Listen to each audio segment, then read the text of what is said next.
we would be joined, we would be having a lot of people. We saw a lot of registrations for the session.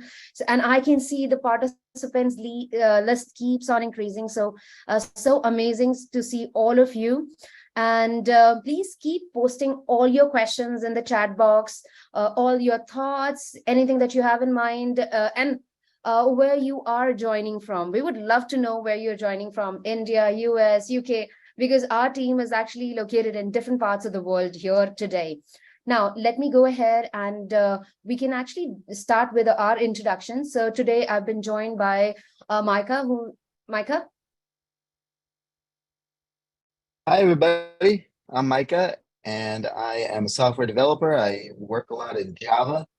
Don't hold that against me. And pleased to be here with you all today. Thank you, Micah. Then we have Sonia. Hey, hi everyone. I'm Sonia. I'm a senior security advocate here at Snyk, and I'm also joined with Patch because we're gonna hack today. So yeah, let's do this. Great. Thank you, Sonia. So then it's myself, Vandana, and I'm also a senior security advocate at Snyk. And today we will be walking you through the whole process. So the agenda for today is what is ethical hacking.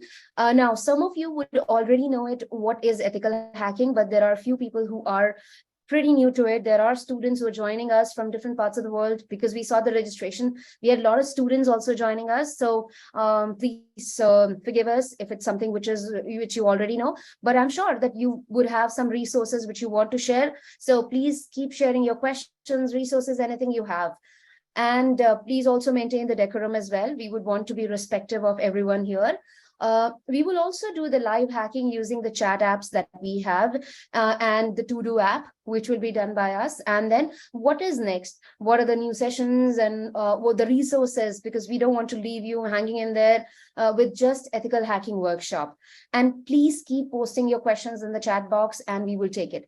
Now, the first thing is understanding what is ethical hacking or what is hacking. So hacking refers to the process where we try and gain access to the systems by unauthorized means. Now, interesting bit is it's not just computer system, but could be network, could be applications, could be server.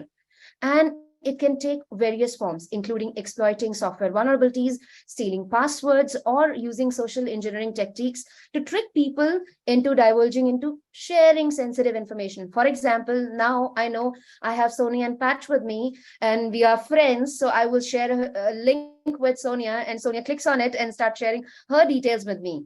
Oh, that can happen. Or we can see that there are a lot of people on the call. They know us now, all three of us, Micah, Sonia, and myself. So I'm sure you would like to share some information, and we might trick you into provide some confidential information. We're not going to do that, but just saying. Now, hacking can be in different forms. For example, typically we categorize hacking into white hat hacking, black hat hacking, and gray hat hacking. So what is white hat? Where the hackers are more or less where they have information about the system softwares. Now, there's another thing is where the hackers or attackers don't know anything. Now, we all are hackers here, Sonia, myself, or some of you are already hackers, where we are allowed to do or perform tests on the organization. Now, here, the interesting bit comes is that sometimes we have complete information where we start doing the testing. So that's white hat. Sometimes we don't have any information. They just give us the URL and they say, go ahead and start exploring, or they don't give us anything. They said, connect to the network and start finding the information. Now, there are some people who are in between, which are gray hat hackers, or can be called at gray hat hacking, where these type of hackers is a bit more difficult to clearly define because they fall somewhere between white hat and black hat. Now, they consider themselves to be good, but tend to be less strict in their observance of the law. Now, a lot of hacking talk that we've done. Let's talk a little bit about ethical hacking. So ethical hacking can also be known as white hat hacking or gray hat hacking, which is legal. And there are ethical approaches to identifying and exploiting vulnerabilities in computer systems, networks, or applications. Now, the purpose of the ethical hacking is to stimulate real-world attacks in a controlled environment, or to check or to test and find out the issues before anyone else finds out. If someone else finds out, not part of our environment, they might like to play around with it. So the simple goal of helping organizations to identify and addressing vulnerabilities before they can be exploited by the malicious people. I would use this term hackers a lot because, as I said, we are all hackers, and I'm using it in a positive term. But when I say malicious actors, those are malicious people, like who are fishy people who want to get as much as information from you. Now, how we do it? So we do or stimulate these real world attacks where ethical hackers can identify the weaknesses in the organization infrastructure. Could be insecure configuration, which is like very, very common these days, or software bugs or inadequate security measures. Maybe the SSL is like older version, or we're using certain libraries which are older. Now, this information can help or allow organization, if let's say I'm an ethical hacker and I provide that information to the organization, they would be able to patch it and strengthen their security controls and protect against those unauthorized access or data breaches. But it also has an essential component where there are strategies that we need to build around it, where we need to follow a process. First, we need to identify that what are the vulnerabilities which are there. And we also need to make sure that we adhere to our goals. Very, very important. Now, Sonia is laughing like she has something in mind where she wants to play around with. Now, just wait for some time. We will play around with the apps. So ethical hackers use like a variety of techniques and tools to conduct these assessments, including network scanning, penetration testing, social engineering, and vulnerability scanning. So here we would be doing some of it like a mix and match, because we have 1.5 hours and these things can take up to days as well. So we'll try to put in as much as detail in this 1.5 hours. Now, there's also a proper process that ethical hackers follow. So there's always a proper day that they have. Now, no 2 day can be same, but generally when we start hacking, these techniques remains the same. So the first one I would say is planning and preparation, where when we start practicing, when we have an application or a network, we have to plan. So define goals and objectives before we even go ahead and get into that. It is very, very important for the attacker, for the hacker, to define clear goals and objectives. This includes identifying what needs to be tested and why it needs to be tested, as well as what are the desired outcomes for the project. Very, very important. Now, while we do that, it also clarifies that this will be the scope of the project, and it will also give us an understanding that this will be this is the target and this is the environment. We cannot just go ahead and start doing anything. And at the same time, it will prepare us for the tools and resources, where we will get to know, okay, these are the tools that we can use for scanning, enumeration, and exploitation. Now, once we have that, we will start understanding, we will start gathering as much as information for that. Now, if you see on the screen, the second option is like where we scan. But then while you set up your mindset, where you set up the base for the scanning, very, very important, you try and figure out what's available on the internet. You search online forums, you search social media, you search public databases. There are many applications which help you do the or analyze the public facing websites.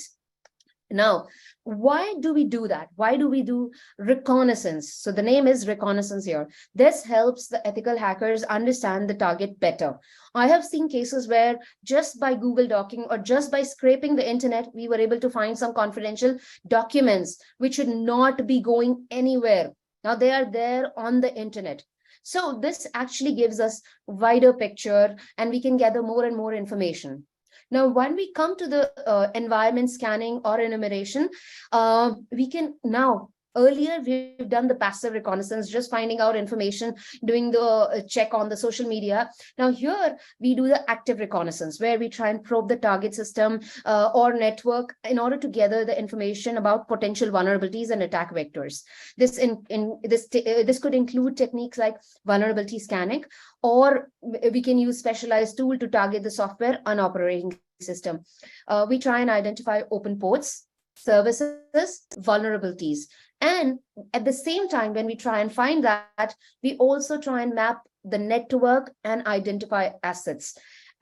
Also, why I say specifically assets, because there are organizations which have the assets, but they're not part of their database. They're not listed anywhere, but they're lying on the internet. And sometimes they have really critical information, or those assets can give access to the internal systems, which can be a gold mine for you.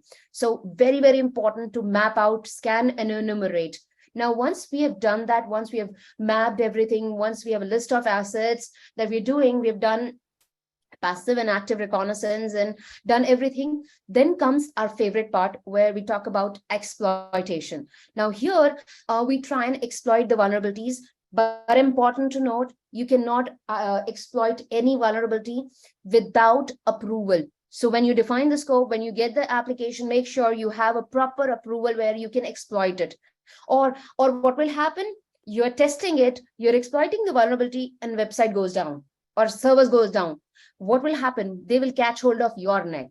So ethical hacker may attempt to exploit vulnerabilities, but then at the same time, they need to be very, very mindful of when to test it out. So there has to be very, they have to have time frame when they can do that. Now, once the exploitation is done, gaining access is my favorite part, where I try and gain access to the target systems, which I was not supposed to have access to. This can include access to the accounts, user accounts, databases, or any sensitive information. So the goal is to gain access as much as possible. And not just that, but to maintain it as well. There have been cases where people got into the network, stayed there for months. There are cases, you just go Google it, and there are so many hacks which have happened where the attacker just was there sniffing what was happening, what was there. Now, establishing a foothold and maintaining access is very, very important. So once the access has been gained, ethical hackers need to just maintain that foothold and not letting anyone know or get detected. And the most important thing is clearing track, because if you don't clear the track, trust me, it's going to be really, really crazy. Everyone will catch hold of you. And once you have done all of that, make sure you know it from the beginning that you have to have a good reporting system. Because if you do not have a good report, trust me, no one is going to fix it. No one is going to trust you. So you need to have very good report, detailed report of what you found, how you found, and what are the remediation techniques. You can be a good breaker, but you cannot be a good defender if you don't show the good remediation techniques. Because while you have your house, there are multiple doors and windows. If you don't lock every one of it, or you don't suggest that how to lock that window, anyone can get into it. It's like you giving the attacker, oh, come into my house and take whatever you want to do it. I'm sure you don't want that. So ethical hackers should also be prepared to provide additional support and guidance to the client or organization as they work towards implementing the recommended changes. Here, the interesting bit is continuous education and collaboration. Very, very important. Do not share the report with anyone and everyone. It should only be intended for the people who are supposed to handle the report. It should not be like, I'm supposed to give the report to Micah, but I send it to Sonia, and Sonia is like, I am going to go ahead and do the party. It should not be the case. There have been issues with one of the organization where it is a big car company, but then what happened? The attacker got into the system, and from there they got HackerOne reports and whatnot. And then they had like the gala time where they found some issues, and on top of it, they found someone else's issues as well. And they were enjoying it. The whole system was down, and they were playing around with it. Very, very important. And also make sure we keep up with the latest trends. There are so many websites where you can keep yourself up to date, and you can pursue these trainings. There are so many certifications which are available, which you can actually go through. Now, while I talk about the day in the life of a hacker, it's very, very important that we know about these tools. These are some, let's go ahead and sneak peek into these tools. So there are a range of activities that an ethical hackers do. There are a variety of tools and techniques which are there. So at the same time, these tools are very, very crucial. While I talk about network scanning, so Nmap is one of those tools which actually helps you out in network scanning. Then we have Burp Suite. Now, it's one of the wonderful proxies. And then there's another one, OWASP Zap. So these proxies help with many features, including interception and modification of HTTP requests. And it can help us in testing common web application vulnerabilities like cross-site scripting, SQL injection, and file inclusion, just to name some of them. And these proxy servers can help us modify these requests and response. And even for me, the best part is that they crawl the complete app for the new pages, where manually I would not be able to do it. Then another tool that I love the most is Metasploit. So you can see that we've just put in the symbols here. So while I talk about Metasploit is one of the best penetration testing framework, which I've been using. I'm sure there's something that you would love. So you can post it in the chat box. What tool are you using here for exploits and payloads? And it can be used to simulate attacks and test the security systems and applications. Also, it includes a database of known vulnerabilities and exploits, as well as it has the ability to create custom exploits. I've been using ExploitDB to pick up the exploits. Also, I've written my own exploits just to test out some of these attacks. Then we have Bandit, Breaksman, Kali Linux, which is like a complete suite. And even Kali Linux has multiples and multiple of tools. You can install Snyk as well. Now, to test out dependencies, we have Dependency Checker, then Snyk open source is there. Also, there's another bit where sometimes we want to test out passwords as well. Then we have John the Ripper. But remember, these tools we are telling you, but without permission, you should not be using it. Now, while I talk about all of these tools, I do want to highlight Snyk as we are running this session from Snyk perspective. So Snyk is a tool where you can run it via command line, which we all hackers do love. And at the same time, we also have a GUI system available where you can add project, you can scan it, and it can give you vulnerabilities in open source. Do not go ahead and keep exploiting those vulnerabilities. But if it's an open source package that you are scanning, please do raise the pull request genuinely. Now, while I talk about all of these tools, let's go through some best practices before I hand over to Micah to actually test out the app. Now, the simple process, let's go ahead one by one, where first we will go ahead and obtain the permission before conducting any testing. Let's take an oath. Then we will follow all relevant laws and regulations. We will not get into any kind of issues. Now, when we use these tools, we are not going to create any damage to any of the applications. If you are doing it, then it's not an ethical hacking. And that's where it also leads to risk-based approach, defining what we are doing, how we are doing. Document. Make sure you report the findings properly, take screenshots of it, make videos of it. Like, this is my habit. I want to make sure that everything is properly documented. And here we are. I'm going to give it over to Micah, where we're going to actually test out an app. Over to you, Micah. Let me go ahead and stop sharing. All right. Thank you so much, Vandana. A really great overview to bring us in to the next thing we're going to look at, which is a live app. And I'm going to invite you to this app in just a few moments, but I'm going to start with a demonstration. Now, what we're looking at here is a modern chat app. Forgive the interface. I'm not a great UI designer, but it's a modern app in that it's using JavaScript on the front end with Vue.js and Java on the back end with Spring Boot. And it's using WebSockets to communicate so that we have real-time communication. So this is kind of like a bad copy of Slack, if you will. Now, the idea here is, let's imagine that I've been invited to test this app out to see that it's secure. And so step one is I've been invited. Now, as a lazy developer, the first thing I like to take a look at is the low-hanging fruit.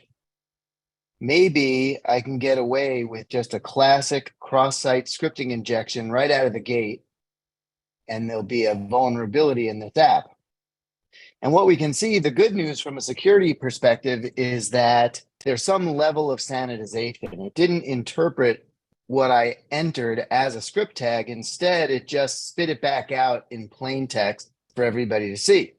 So that's good from a security perspective. Now, a couple of other details about this app. It also supports Markdown. And if you're not familiar with Markdown, It's a compact markup language that allows us to have some greater richness in our chatting here. So chatting is fine, but I want to make sure that I'm able to yell things like patch. So using a hash symbol and a space, that is markdown that then becomes rendered as a heading level 1. I can also do things like put things in italics. If I get rid of that, right? So we have a richer way to communicate now. That's great. Markdown also supports links. So the format of a markdown link is a set of square brackets with a label followed by parens and a URL. Pretty straightforward. So it's a nice way to be able to share links with each other, and it's a safer way than allowing people to drop in HTML tags. So from here, I can see that I get a link, and if I open that link in a new tab, well, I'm sharing full screen, so we won't be able to see it, but you'll just have to trust me that that's just a plain old link. Now, as an ethical hacker who's been hired to poke around on this site, knowing that it supports Markdown, maybe there's another vector of attack here. So I know that a script tag won't work, but perhaps the sanitizer is naive and I can get in this way. So this is a perfectly valid markdown link. It's a set of square brackets with a label followed by parens. And this part of it will just, if this gets by the sanitizer, this will just get put in the href section of the, excuse me, the anchor tag. So let's see how naive the parser is. The sanitizer, I should say. So this is interesting. If you notice, unlike before, when it just sent in exactly what I typed, when it detected that I was typing something that it shouldn't interpret, it just spit it back out. But unlike before, I got a close paren. Now that's interesting as a chaotic neutral, if you know what that is, that's a Dungeons and Dragons alignment. I identify as a chaotic neutral, and that means that I like to mess around with systems and people and kind of troll people, but all in good fun. But that kind of tickles my chaotic neutral brain to say, well, maybe I've made some progress here. Maybe I'm onto something here. Now it could be a rabbit hole, maybe not, but I'm going to pursue this a little bit further. So I'm going to try something else and drop in chat. If you recognize this encoding, drop in chat what it's called. Little pop quiz here. Anybody know what this encoding is called? I'm going to glance over at chat for a second. Actually, I don't have the chat window up. Hold on. There's the chat window. All right, cool. Let's see. Anybody got a couple of answers? ASCII codes, you're close. URL encoding, you're close. I don't see the exact term just yet. It's an HTML entity. So it is an encoding. It is ASCII. So, but it's called specifically an HTML entity. And the syntax is an ampersand followed by a pound, followed by an ASCII number, followed by a semicolon. So this is what I have highlighted here is the HTML entity for the colon character. And this is the HTML entity for a closed paren. So what I'm hoping is that maybe the sanitizer is naive here, and maybe it's looking specifically for JavaScript colon, and I'm going to trick it.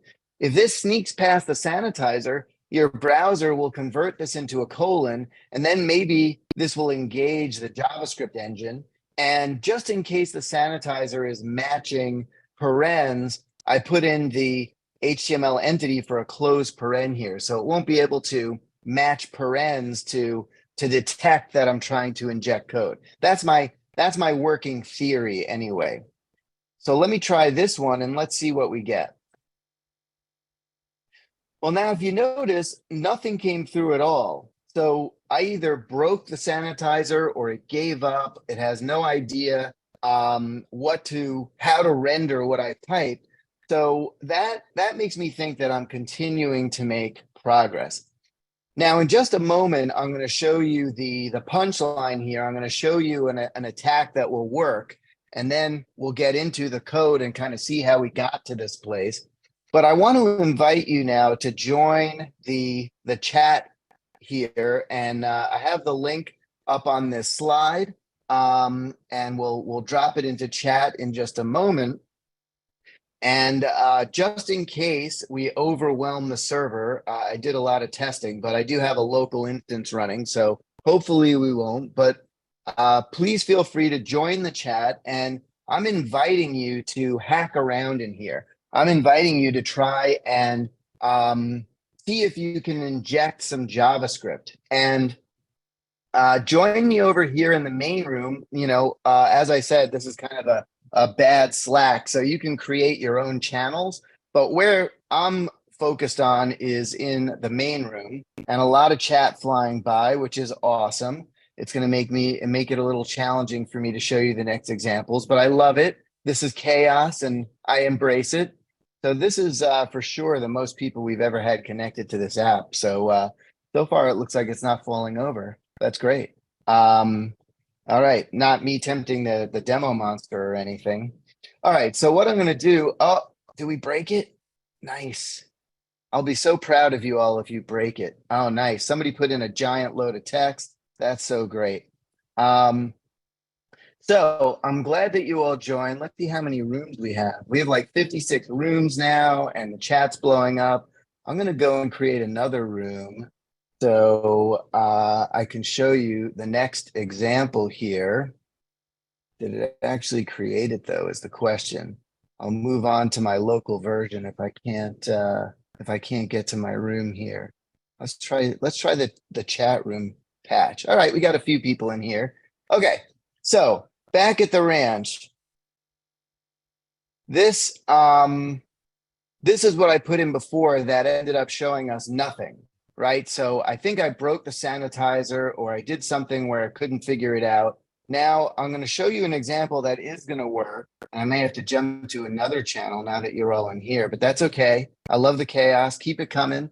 Now this is going to work, and I'll tell you why. It's a combination of the browser being too permissive and a vulnerability in the library that I'm using. And in just a moment, we're going to switch from ethical hacker mode to developer mode to see how this got introduced and how we might be able to fix it.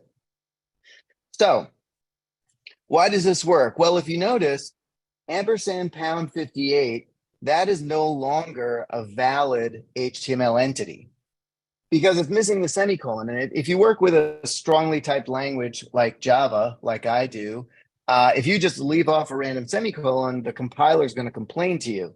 But your browser will happily render this as a colon still. So let's imagine that this sneaks past the sanitizer. We have JavaScript colon followed by this.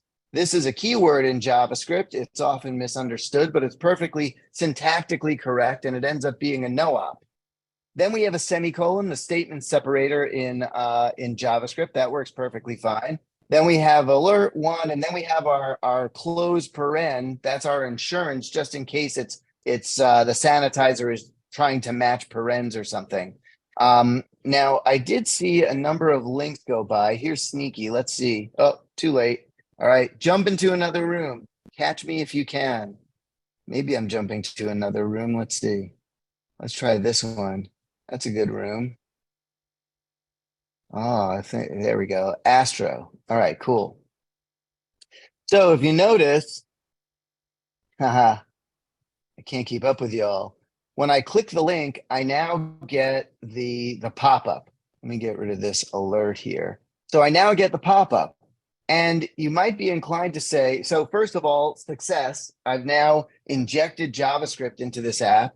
And you might be inclined to say, well, no big deal. It's just an alert.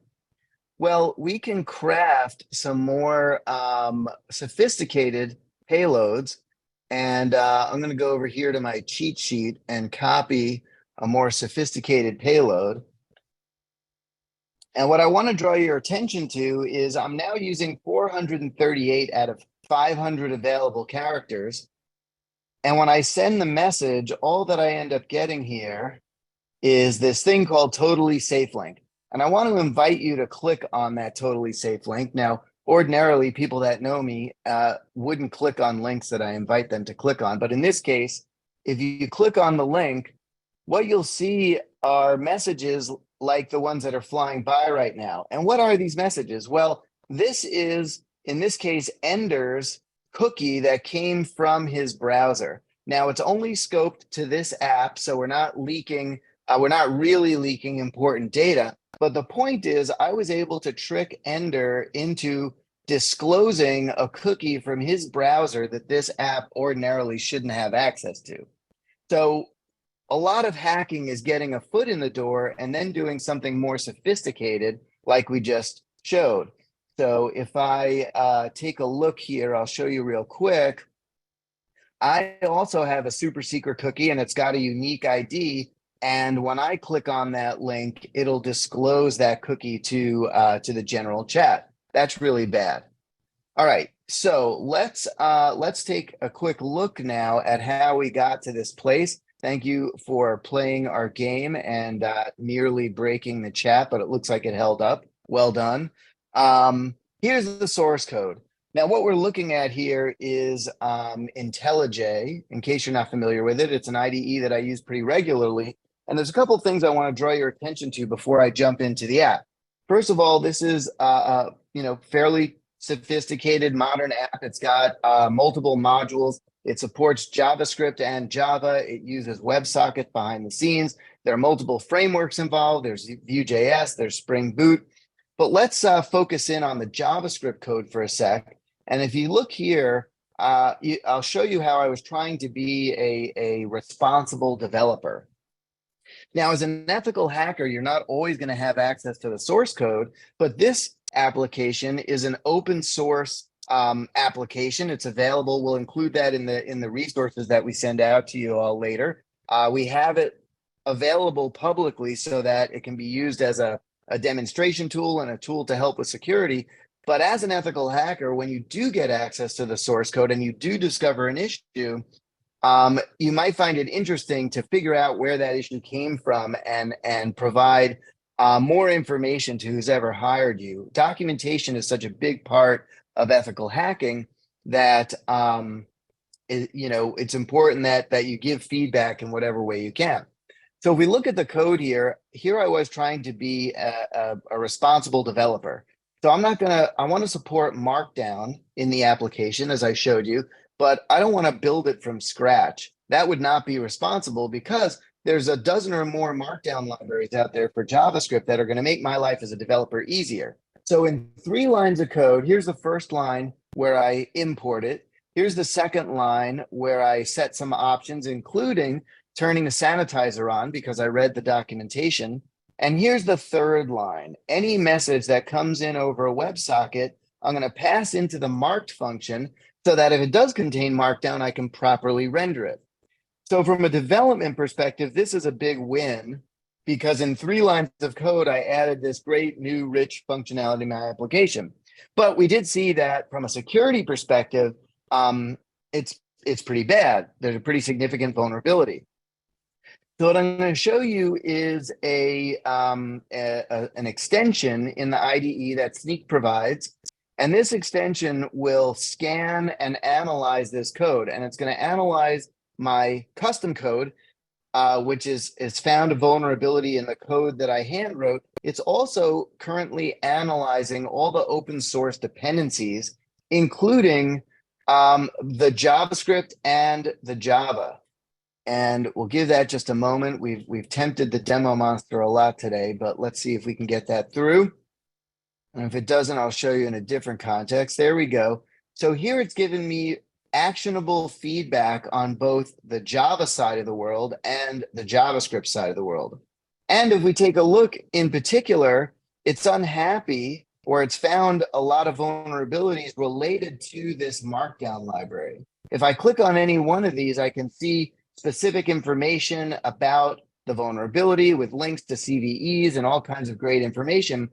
But where the real benefit comes in is if I go into the package JSON, I get the red squiggly line, where if you're a developer, you're used to seeing this as a syntax error, a compile time error. Well, this is in the context of security. And if I hang my mouse over it, it now gives me a rolled up view of all of the issues that it found with this library. And it tells me that if I upgrade to this other version, to 4.0, all of these vulnerabilities go away. So the cross-site scripting attack that I demonstrated would no longer be possible if we do a simple version upgrade. Now, that is really good reconnaissance to give back to the company that hired you as an ethical hacker to say, not only did I find a problem, but here's a way that you can remediate it. Now, in true ethical hacking assignments, sometimes it's scoped so that it doesn't go that far. Your job is just to find vulnerabilities and document how you exploited them. But sometimes it's very useful, and the person that hired you, the company that hired you, will appreciate if you can go even further and document exactly why that vulnerability exists in the code. So, in summary, what did we learn? Well, cross-site scripting, which is what we did, is a vulnerability that allows an attacker to inject code, JavaScript code, into a web app, and then it gets executed by unsuspecting users. So not only did I inject JavaScript into the app running in my browser, I was able to propagate that out to all of your browsers because by virtue of the medium of WebSockets that the application is using. And it can result in the theft of sensitive data. If I was able to create a payload that disclosed a cookie the way that I did, I might be able to hijack your session or do something else malicious. So we did a bunch of reconnaissance. We were trying to, figure out where there might be a vulnerability and how we can exploit it. We scanned the code in the Snyk IDE, and there's a lot of great learning to be had at learn.snyk.io, specifically about things like cross-site scripting attacks. So if I go to learn.snyk.io,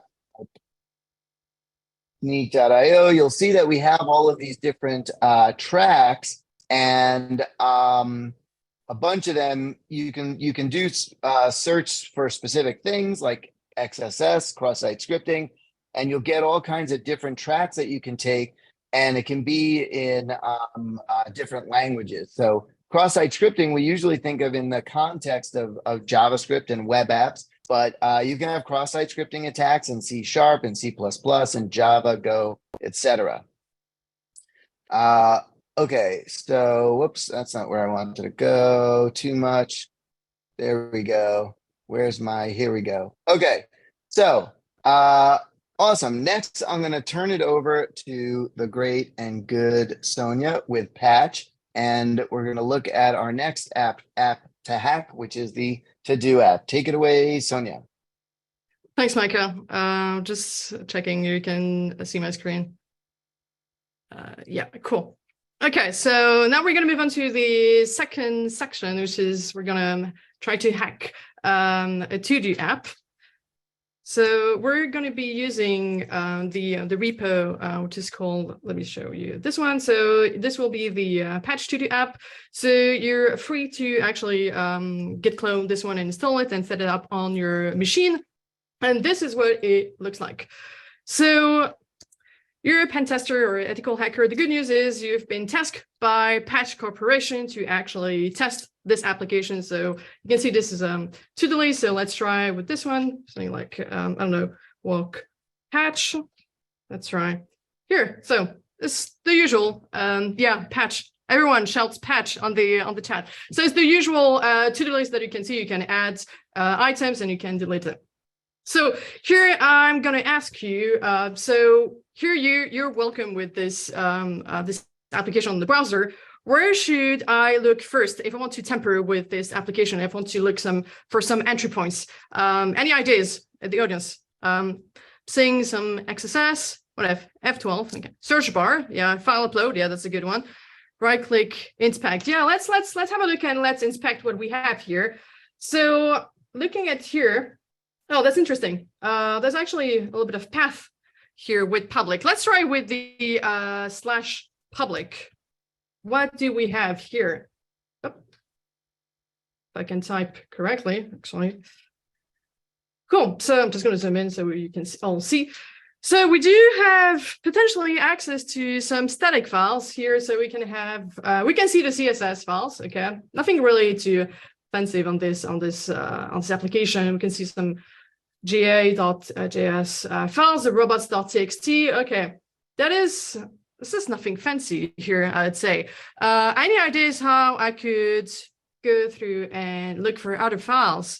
I was thinking here. Path traversal, yeah, that's potentially one good thing. Let me try path traversal. So usually when you want to do path traversal, you would use the // So let's try this. Let's try the // And oops, I'm back on the front page. That's not great. Okay. I know like path traversal can actually be a good starting point where you're doing, so let's say that we're in the reconnaissance phase and what we want to collect and gather information here. So what I want to do here is to actually gather a little bit more information around the architecture of the application. So I know that potentially I can temper the this app doing path traversal. So what else can I do? So I'm just like looking at the chat if someone has the any idea? Like traversal, yeah. So we're gonna do the path traversal, but apparently the // is not working. So any ideas how we could potentially bypass this? Shall upload. Okay. Oh, I can see lines like yeah, URL encoding. That's great. Like cool. So what we're gonna do is actually URL encode the dot and the slash. So we're gonna use the %e to encode the dot and %f to encode the slash. So this is what it would look like. So back to this and do so %e and %f. Look what we have. We have a lot more information actually. That's cool. So when you're pen testing a website or application, the thing is every step that you're taking, please do take screenshots and put in writing down within your report so you have all of the thought process. Cool. So for those of you who can follow along, maybe you did find interesting facts. So yeah, you can also navigate through all of this file. So what do we have here? So we have more information on the routes. Okay, so this is interesting. This is giving us information on the API documentation. So great info here. Going back up, I have the app.js. So this is basically all the, well, it's listing all of the routes. This is actually really great information for understanding more about the architecture of the application. What else do we have? Just going to zoom a little bit more. Deploy Heroku. So this is giving us information on the deployment process. Okay. What else do we have? Docker Compose. Oh, look at this. Creds. That's actually a good opportunity to take a screenshot, put it into your report and say that you've actually found some credentials potentially on this application. What else do we have? Package.json. This is actually a great file to understand a bit more about different packages and libraries that we're using for this application because we didn't want to reinvent the wheel and implement all of these features. And the good thing here is we have the specific version. So as a pen tester, ethical hacking, what I would recommend is actually to go through each of these versions and have a look just to look if there's any vulnerabilities that potentially we could tamper with. So here, and a lot of you actually guessed, we've actually done what is called path directory path traversal. And in that case, I'm just going to go back to the front page here. On this application, this is due because of a single package. So going to the code, for those of you who actually went to the GitHub organization, you can git clone and have access to the code. And I'm going to zoom a little bit more and understand a bit more about the code. So here you can see it's a full-fledged Express application with a lot of components, as you can see. And the one that we're talking about is ST. So if you don't know about ST, you'll see with the ID integration, it's giving you a little bit more feedback on that. So let's let's use the ID integration to give us a little bit more context. So I'm using VS Studio Code. So Micah demo a different IDE. So I'm demoing with the VS Studio Code. So you have two ways to see how this integration works. And here I'm looking for Snyk on the marketplace. So this is where you can find it, to install it. Don't forget to refresh your IDE. And then you'll see Patch on the left side saying hi. But the first time you won't see the scan. It'll ask you to authenticate. So feel free to create a Snyk account, a free Snyk account, and then linked with your account, and you can start triggering the scan.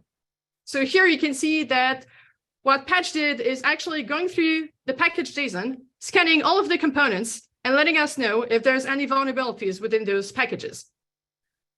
So here we know that this ST package is actually the one that allows us to do the that path reversal vulnerabilities, because we've done a little bit of due diligence before this this workshop. But as I said, I would invite you to actually go through the package .json, look at the dependencies, look at the vulnerabilities, just to understand a bit more what is going on.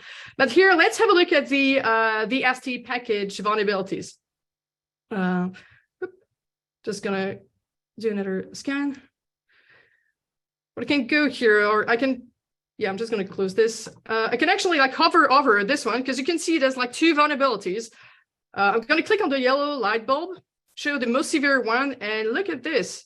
We do have directory traversal. So the good thing is you have everything within your IDE. You don't need to go on several places. And this is actually good if you are writing your reports. You just can take like screenshots or adding that kind of context and information to your reports.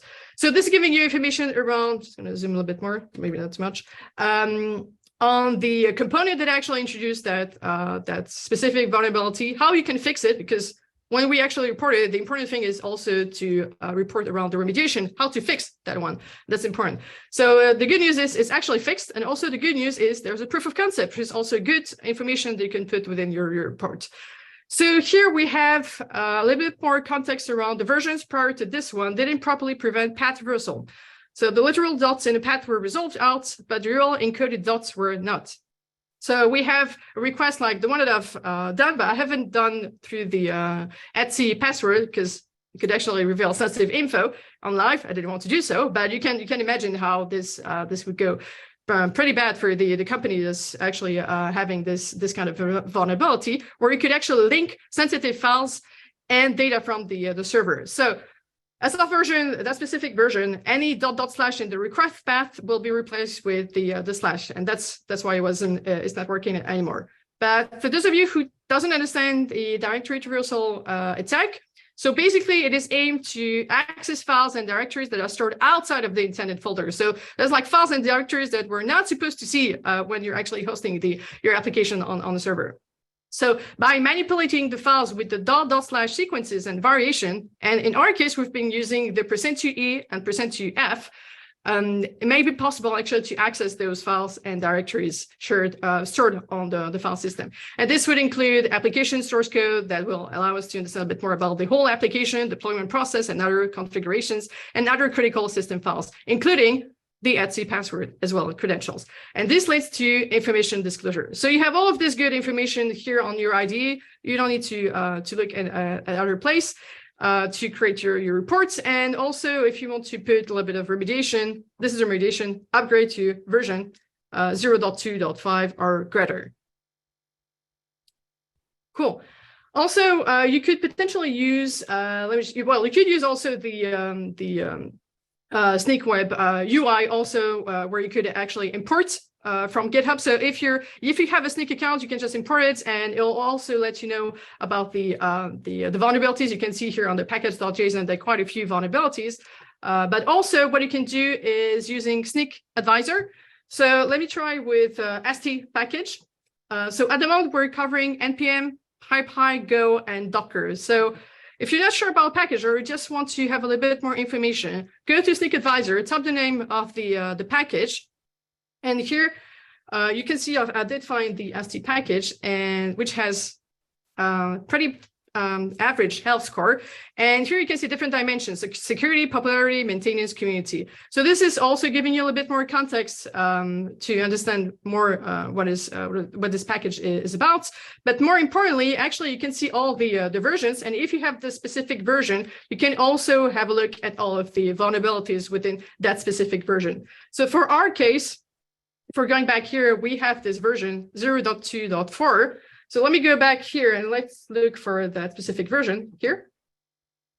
Cool. So here again, it's giving you a little bit more context on the different vulnerabilities. And this is exactly what you have on your ID. So it depends on your workflow. If you're more familiar looking at the vulnerability within a database, or if you want to work within your ID, there's like several ways actually to do so for your workflow. But this is also one alternatives where you can actually find more information around directory traversal. And you can see that that information mirrors the ID because that's actually the database that we're fitting all our tools with.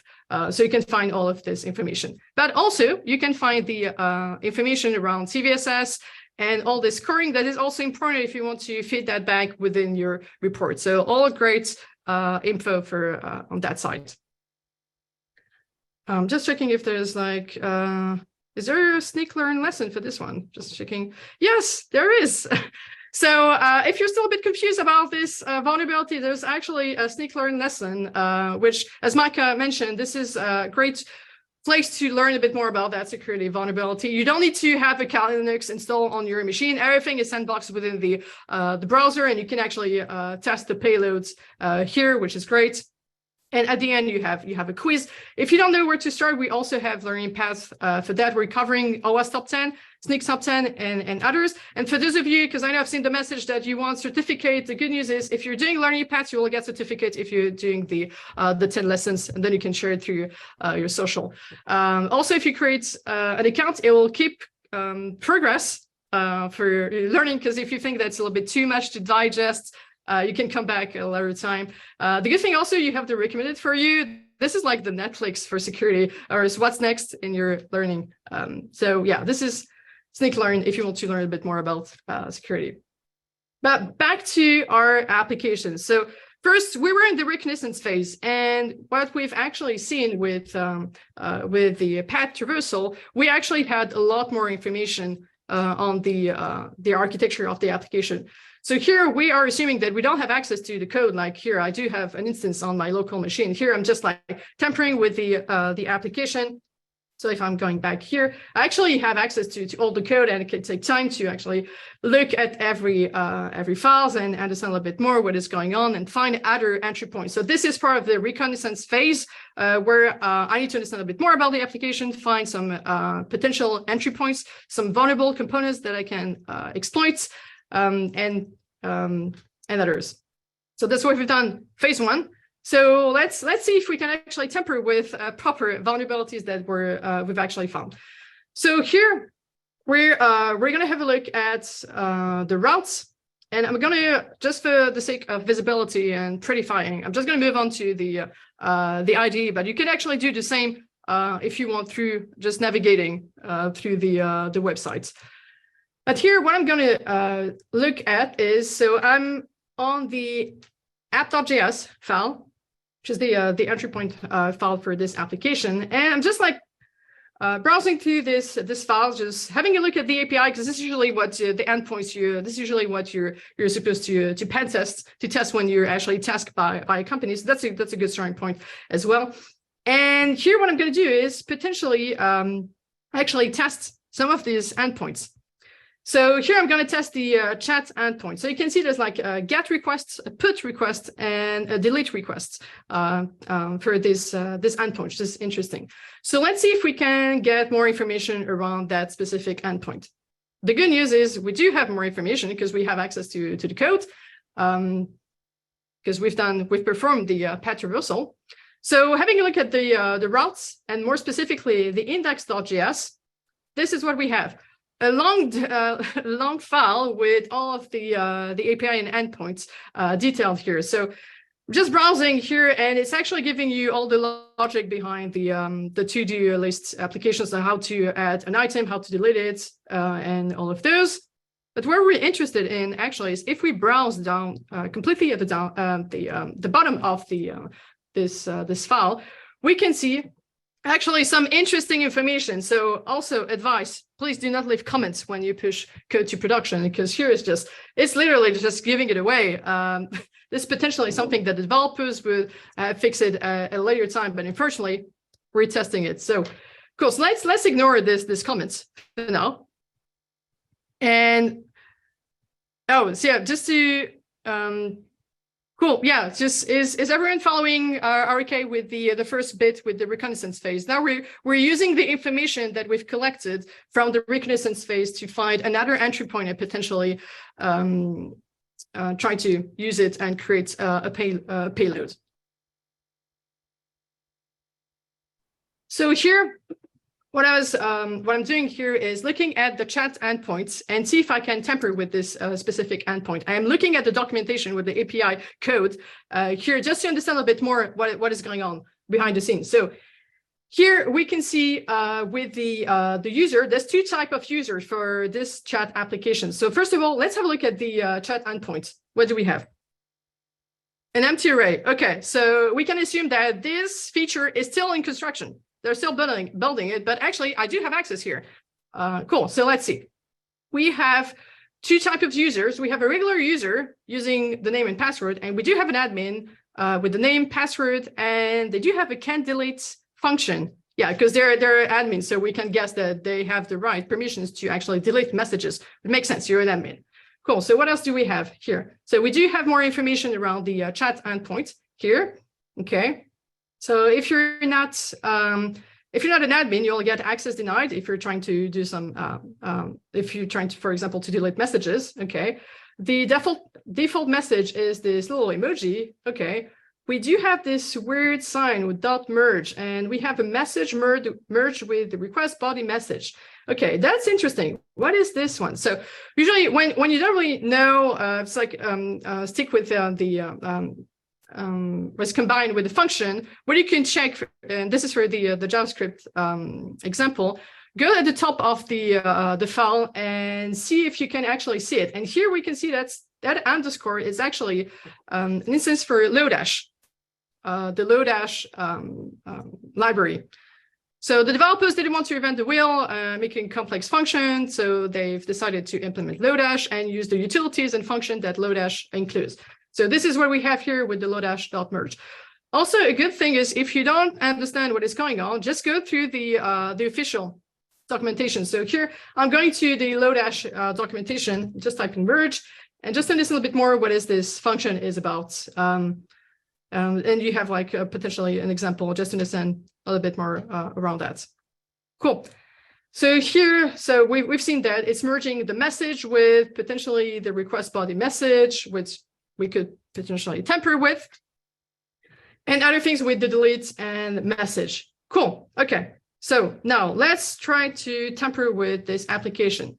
So I have the code in front of me. I'm assuming that I have a little bit better understanding of this piece of code, and I'm going to try and start using curl just to look if I can tamper with this. So first of all, I'm doing sanity check here. I'm using curl. I'm doing a get request to the and here because I'm hosting it locally, so you have the local host /chat, and I should be looking at having the same exact response here. I'm just going to zoom here. So here I have an empty array. Cool. So sanity check. This is working.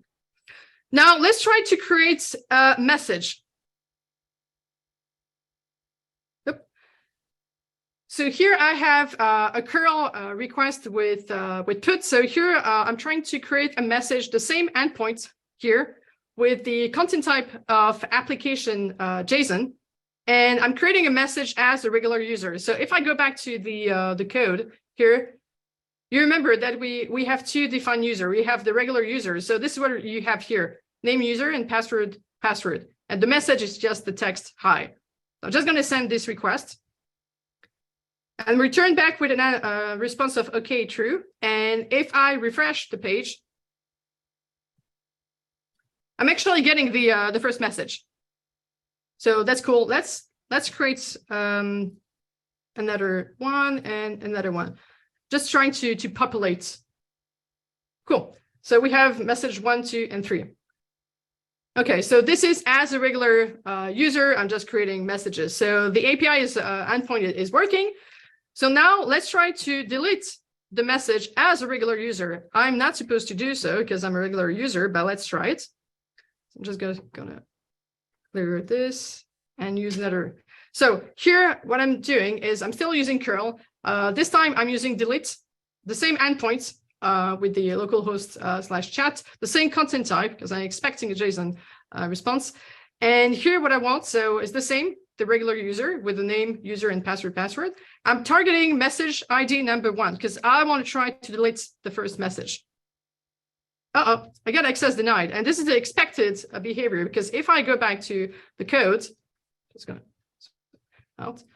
Here you can see here, I'm expected to have the access denied because I'm a regular user. So everything is fine.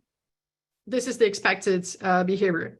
But now, what I'm looking for is actually to tamper with this object and potentially actually pollute this this object. So if we're going back here, you remember that we do have this lodash.merge. So I've seen some comments. Any ideas of what could happen here with the lodash.merge? Any ideas of how we could potentially tamper with this one? Okay, yeah, I'm seeing like interesting. Yeah, okay. Any ideas how we could potentially parameter pollution? Okay, what else?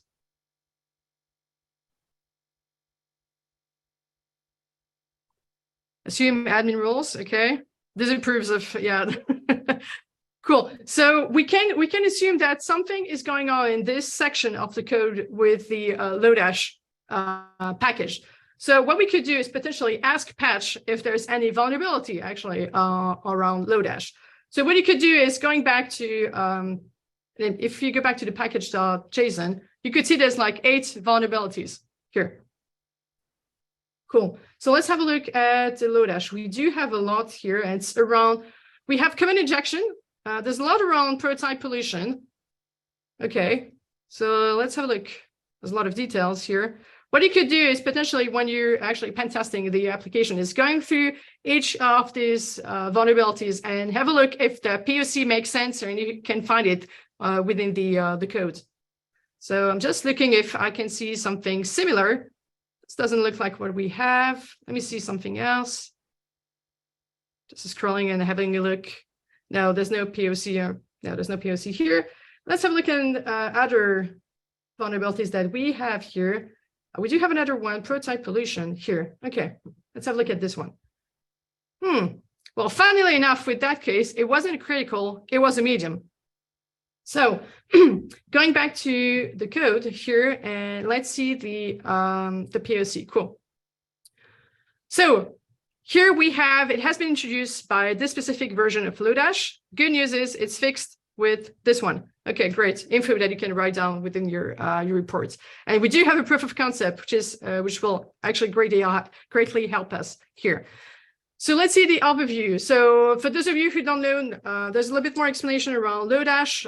So Lodash is a modern JavaScript utility library delivering modularity, performance, and extras. We do have a POC, so let's see here. So we have the var underscore require Lodash. That's what we had at the top of the file. So we do have this. This is the malicious payload. So potentially we could use this injecting the, where is it? This one, the can delete true. Okay, that's potentially our malicious payload. We do have an empty, where we don't have an empty object here in our case. We do have the message, but still almost the same. And then we have this, the merge the message with the malicious payloads. Okay, cool. So let's take a step back and let's explain what is prototype pollution, because we're actually referring to prototype pollution. I've seen some of you that might be familiar with it, but I will assume that a lot don't know what is prototype pollution. So prototype pollution is a vulnerability that is affecting the JavaScript ecosystem. And prototype pollutions refer to the ability to inject properties into existing JavaScript language construct prototypes. And you can see it here with the proto being injected here in the empty objects. And And so JavaScript allows all object attributes to be altered, including their magical attributes such as proto, constructor, and prototype. Cool, and this is where we're gonna try to use to actually tamper with this this application and this chat endpoint. So now that we have this bits of information, let's try to craft a better payload and actually pollute the object. So here we have the same request put, the same endpoint, the same content type. We're still doing this as a regular user, but we want to mimic the behavior of the admin. And here, as you can see in the message, we're actually polluting the object with the proto can delete set to true. So let's see. And we do have an OK true response back. So let's have a look at what we have here. I'm going to refresh this one. Just going to zoom out. Oops, we do have the attackers here. OK. So this means that potentially we have the rights now to delete messages. And when you're doing this, when you're pen testing the application, make sure to have all of these steps and explain what you're doing. So here, what we're going to do is just going to play this, and we're going to try to delete the first message. So again, this is the same payload with delete requests at the chat endpoints with the same content type, same user password, and we're targeting message number 1. As a regular user, you remember we should have access denied. What do we have? Oops, we have OK true. That's not a good sign. Let's see. So this is the first message. Let's refresh the page. Oops, it's gone. OK, let's try with the second message. And the third message. Oops, we only have the hacker's message. Oh well. So yeah, this is a demo of how the prototype pollution can be used within the Lodash. So that specific version of Lodash was unfortunately vulnerable to prototype pollution. So if we have a look at where is it? Here, at the package.json, you can actually also look through, if you don't have access to the code, but you want to actually look at the different vulnerabilities. You can do the same with on Snyk Advisor, just looking at the Lodash package and look at the different versions and taking notes of the one that we've been using here. So is that specific one? Let's have a look. Is this one? And there's a few vulnerabilities, but the one that we are actually interested in is the medium one. So as I said, surprisingly, it's not a high, it's not a critical, is a medium, but still I could tamper with that at that endpoint. And here for your report, the remediation would be to actually upgrade Lodash to a higher version. And you have all of the details here about what is a prototype pollution, the proof of concept as well. And you also do have a Snyk-Learn lesson if you want to understand a bit more what is going on behind the scene with the prototype pollution. For those who are not familiar with the JavaScript ecosystem. And again, you don't need to install any Kali Linux on your machine for this. Everything is sandbox around in your browser, and you can actually test the payloads within your browser. Cool. So going back here, so what did you learn? So path traversal, path traversal. So this vulnerability allows us to actually access files and directories which are outside of the webroot directory, which is a great way to perform during reconnaissance phase, because this is giving you more info around the architecture of the application, access to sensitive files, deployment processes, credentials, all of these goodies that potentially an attacker could leverage against the organization. So this is good to actually gather and write down within your report. So as we've seen, it can be exploited by manipulating the user input, such as file paths or directory names, and it can result in sensitive data exposure, system compromise, and unauthorized access to resources. So path traversal was the first phase, and we've actually managed to see interesting information. So including the routes, we had the better understanding with the chat endpoints in the sense and the different packages. And this actually helped us to pivot and do like a chain attack if you want. So this was during the reconnaissance phase. You can scan the code using the Snyk ID. And if you want to learn more about path traversal, you can also do so with the Snyk-Learn. We move on, chain attack. We've actually performed the prototype pollution for those of you who actually try with the payload, for those of you who have it installed in your, if you have a local instance.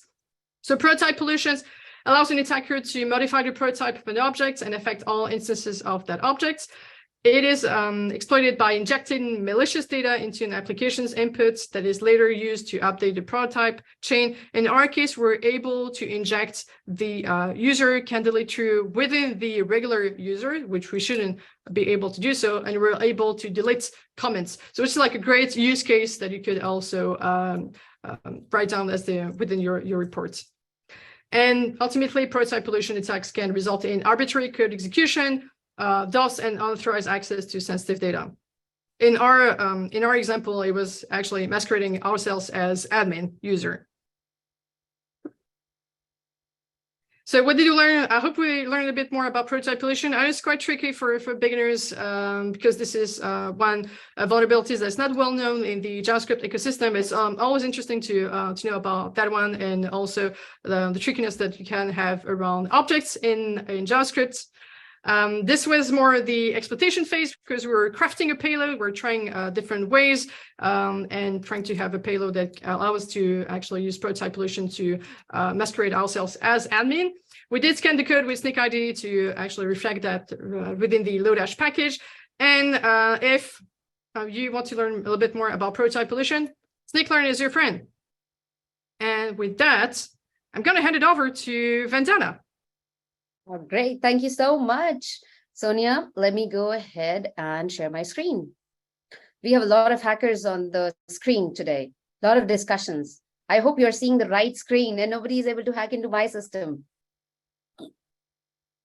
All right. So let's talk about what's next. There are a lot of questions about how exactly you can get you can do these hackings and whatnot, or how to do it legally. Now, there are two things that are there in the industry right now. One is VDP.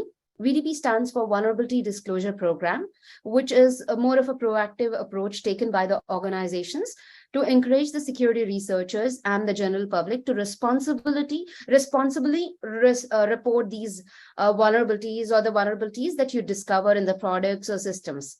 Now, when I talk about VDP, it provides a platform for the individuals to connect with the organizations and at the same time allowing them to address and fix these issues promptly.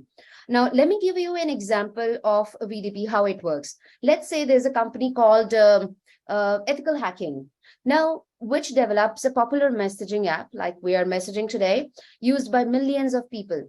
So to ensure the security of their app, this Ethical Hacking company establishes a VDP, which is a Vulnerability Disclosure Program. They create a dedicated web page on their website with instructions on how to report a vulnerability. Now, the web page includes contact information, guidelines for responsible disclosure, and communication channel for researchers to submit their findings. Now, a security researcher discovers a critical vulnerability in this Ethical Hacking company messaging app, which we were using just now, which can potentially help them get unauthorized access to a lot of user accounts. So researcher decides to follow responsible disclosure program and practice and contact the team. So what it does is the researcher draft an email explaining the vulnerability. Now here comes the reporting part, including step-by-step that how exactly we can reproduce it. Step by step, like Sonia and Micah showed, how exactly we can exploit that vulnerability. Now, step by step reproducing it. And any supporting evidence that they might have, such as screenshots, code snippet. Now, they send the email to the designated contact. Now, after the email has been sent to contact, make sure you give it some time, at least a week's time, so that they can process it, they can understand what it is all about. So upon receiving that report, XYZ security team or ethical hacking team acknowledges that they have received it and they're vetting it out, because they have to assess the impact, validate the findings, and work on developing a fix or a mitigation strategy. Now, during this whole process, this ethical hacking team maintains communication generally, or tell them that give us some time, we will come back to you. And they also sometimes ask for the clarifications or details. Now, they always appreciate the researchers' efforts. Instead of naming, shaming, playing around, oh, this is how it is, or disclosing it publicly, they are disclosing it with the company. Now, once the security team of that ethical hacking company has developed the solution, they release a software update or a patch, which we have been trending, like everyone says patch, patch, patch. So patching is to fix a vulnerability, and that's what our mascot is, patch. That's the catchy line. Even let me tell you, how many of you know about Snyk has like a proper full form? So now you know. So it's all revolving around getting to know things that you don't know. Now, this person gets notified that we have released a fix, and now this person will be credited maybe with some amount or something. So in this scenario, VDP facilitated an open and cooperative approach between the researcher and the company, ensuring that the vulnerability was reported and being fixed. Now, similarly, while I talk about bug bounty, so bug bounty programs, on the other hand, which are initiatives where organizations offer financial rewards, specifically calling out or other incentives to individuals who discover and report security vulnerabilities in the systems. Now, these bug bounty programs are often used in conjunction with the VDPs. I can have VDP as well as bug bounty program. Now, it's about providing additional incentive to the security researcher to actively search and disclose the findings. Now, bug bounty programs typically define the scope that what you have to find. There are many companies, you can see on the screen that we have the logo here, HackerOne, Bugcrowd, Integrity. These are some very commonly used bug bounty platforms. Now, researchers who find these valid vulnerabilities within the defined scope and adhere to the program guidelines receive compensation based on the severity and impact of the reported issues. I know someone in India just recently got $75,000 now reporting a bug in Apple. So similarly, there are many organizations who keep giving these bug bounties. I can see the questions keep increasing. Now, bug bounty programs can be an effective way for organizations to leverage these platforms and security community. And that's why we are all here to share the information. Some of you said that there are a few things which are very high level for you or which are very technical for you. But trust me, this is where we start off. This is where we start picking up the bits and pieces of it. Now, we would be sharing recording with all of you so that you can go through the recording. Now, when I started off, it took me years to go through each of these things. It takes time to understand, but here we are sharing the right resources with you. We're sharing blogs with you. We're sharing technical content with you. You've just gone through XSS. You've gone through the directory traversal and multiple attacks that you could see. Now you can set up the same thing in your own laptop, in your virtual machine, and you can play around with it because all the resources are with you. Also, the motive of the session was also to engage you in such things where you can reach back to us as well, where if you have any questions, any ideas or anything that you might have where you say that, okay, this is something which I want to do. This is something which I want to contribute as well. So absolutely, you're open. You can reach out to me, Sonia, Micah, any of us. Now, all of this has a very important thing, reporting and responsible disclosure. Now, responsible disclosure, I have also explained when I was explaining VDP and bug bounty, but let me go ahead and reiterate it. Now, responsible disclosure of vulnerabilities is basically where we practice that we would be reporting with the right intent to the right stakeholder, and they fix it. So you need to notify the effective organization rather than showing it publicly that, oh, I found this, now they might fix it. No, that is not how it works. Trust me, they can put you in jail as well because there are legal actions that can be done against you. So be very, very cautious about that. So the key principles and steps which you should always remember: investigate and verify. If you find a vulnerability, that's amazing, but validate and reconfirm that it actually exists. you should do thorough testing and analysis, which will help you finding the genuine issue. Identify the responsible party. Like in VDP, we found out the name, email address, or most of the applications nowadays have, or websites have the details. So determine the organization or the vendor who's going to be fixing that software or hardware or system containing the vulnerabilities. Now, prepare a thorough report. Encrypt and protect that sensitive information. Because if your report contains sensitive information like exploit code or PII information, which is personally identifiable information, so you need to properly encrypt it and then share it, because you don't want it to get into any unauthorized hands. So very, very clear, be very clear on that. And set a disclosure timeline. Propose a reasonable time frame for the organization to acknowledge the receipt of your report, and at the same time, they just allow them to have the investigation and developing a fix and releasing a proper patch for it.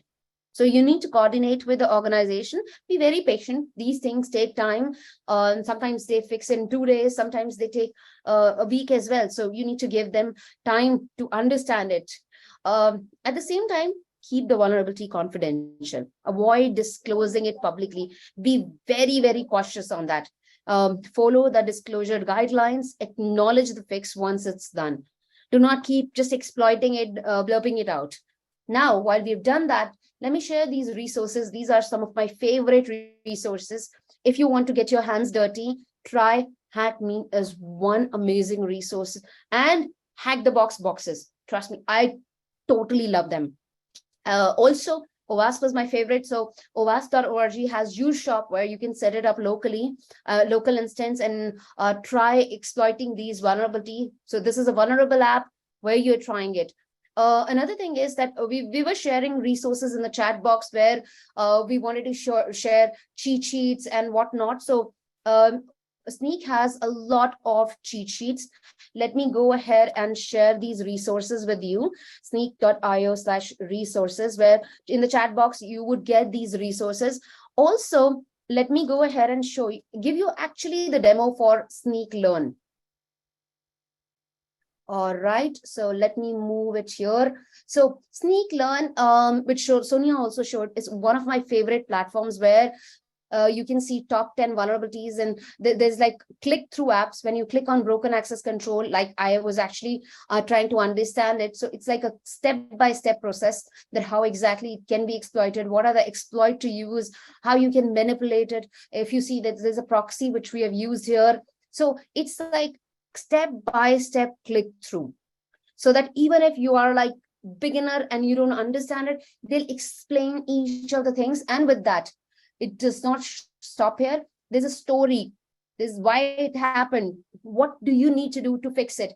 Which is like mitigation. And then the quiz in the end. So these learning paths are very well defined. So, and we have also defined for developers. And someone was asking about coding procedures. So here, if you see, we have all of that for the coding as well.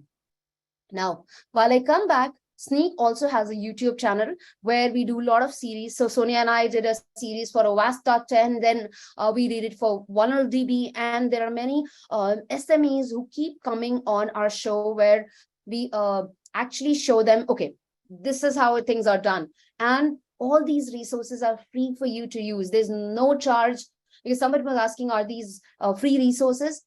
And then we have our DevSecOn Discord, where we do not talk about anything Snyk, but we talk about DevSecOps, we talk about community, we talk about resources that are there in the industry.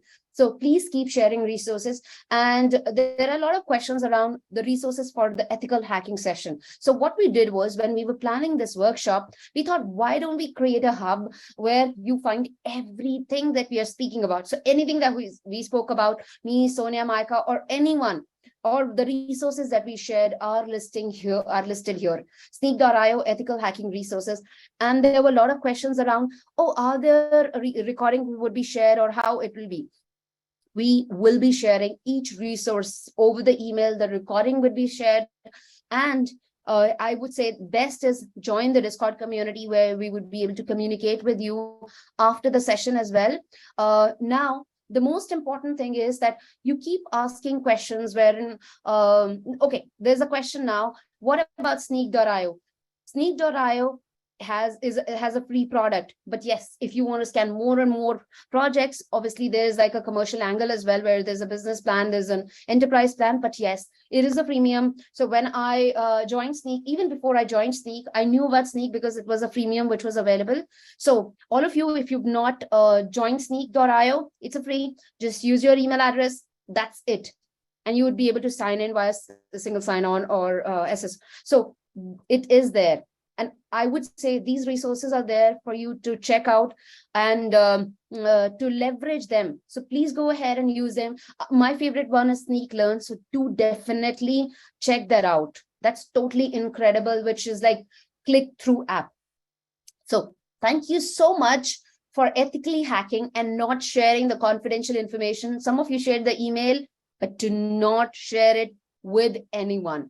Now we are opening up the stage for, if you have any questions, anything, please do share it with us. And we keep sharing resources. We will keep doing all these sessions. Do follow Sneak YouTube channel and Sneak Twitter handle and LinkedIn as well, where we share all these resources, all the sessions. We keep doing these sessions very regularly. So do join us there. And trust me, this is one of the amazing audience where we had so much interaction, so much enthusiasm. It was totally amazing. Like I could see that a lot of questions, a lot of interactions, a lot of resource sharing. And yes, please do feel free to share your feedback or do reach out to us. We are all here to help you out. Happy hacking and happy sharing resources. Do join the Discord community, not to miss out. Thank you so much, everyone, for joining the session. It was so wonderful to have you all with us. It was really, really amazing. Totally amazing audience. Yep. Somebody said it's hacking time. Ethically, yes, absolutely. Thank you so much for joining from India, Pakistan, US, Jordan, and where not. So many places people join from. Ireland. Oh, amazing. Nepal, Nigeria. Thank you. Thank you so much. The recording has stopped.